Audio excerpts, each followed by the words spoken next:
நடுவில் இருந்து நம்மை கண்காணிக்கட்டும்.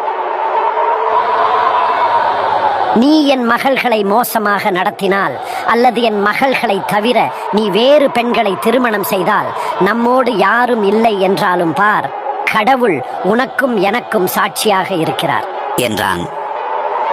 லாபான் தொடர்ந்து, நான் இந்த குவியலை தாண்டி உனக்கு தீங்கு செய்ய மாட்டேன் என்பதற்கும் நீ இந்த குவியலையும் இந்த தூணையும் தாண்டி எனக்கு தீமை செய்ய மாட்டாய் என்பதற்கும் இந்த குவியலும் இந்த தூணும் சாட்சிகள்.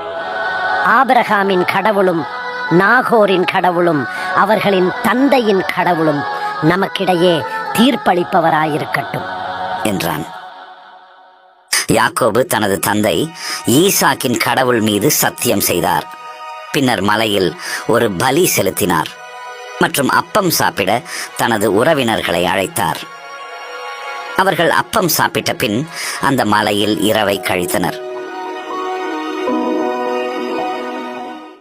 மறுநாள் அதிகாலையில் லாபான் எழுந்து தன் பேர குழந்தைகளையும் மகள்களையும் முத்தமிட்டு அவர்களை ஆசீர்வதித்த பின்னர் அங்கிருந்து புறப்பட்டு தன் வீட்டிற்கு திரும்பினார்.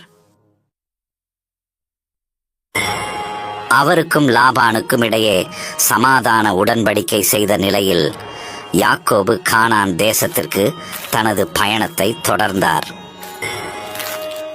யாக்கோபு கானானை நெருங்கிய போது பல ஆண்டுகளாக ஏசா தன் மீது கொண்டிருந்த கோபத்தை நினைத்து பயந்தார். அவர் தனது சகோதரனை சமாதானப்படுத்தும் நம்பிக்கையில் பரிசுகளுடன் தூதர்களை தனக்கு முன்பாக அனுப்பினார். அன்றிரவு யாக்கோபு தனியாக இருந்தபோது அவருடன் ஒரு மனிதர் விடியும் வரை சண்டையிட்டார். யாக்கோபை தன்னால் வெல்ல முடியாது என்று அந்த மனிதர் கண்டதும் யாக்கோபின் இடுப்பின் குழியை தொட்டு அதை இடம் பெயரச் செய்தார். ஆனாலும் யாக்கோபு, நீர் என்னை ஆசீர்வதித்தால் ஒழிய நான் உம்மை போக விட மாட்டேன் என்று கேட்டுக்கொண்டார். அந்த மனிதர், உன் பெயர் இனி யாக்கோபு அல்ல, நீ இஸ்ரவேல் என அழைக்கப்படுவாய், ஏனென்றால் நீ கடவுளுடனும் மனிதர்களுடனும் போராடி வெற்றி பெற்றாய் என்றார். யாக்கோபு, நான் கடவுளை முகமுகமாக பார்த்தேன், என் உயிர் காக்கப்பட்டது என்று கூறி அந்த இடத்திற்கு பெனியேல் என்று பெயரிட்டார். அடுத்த நாள் யாக்கோபு ஏசாவை சந்தித்தார். யாக்கோபு ஆச்சரியப்படும் விதமாக கடந்த கால தவறுகளை மன்னித்த ஏசா கண்ணீருடன் அவரை அரவணைத்தார். அவர்கள் சமாதானம் செய்து கொண்டார்கள்.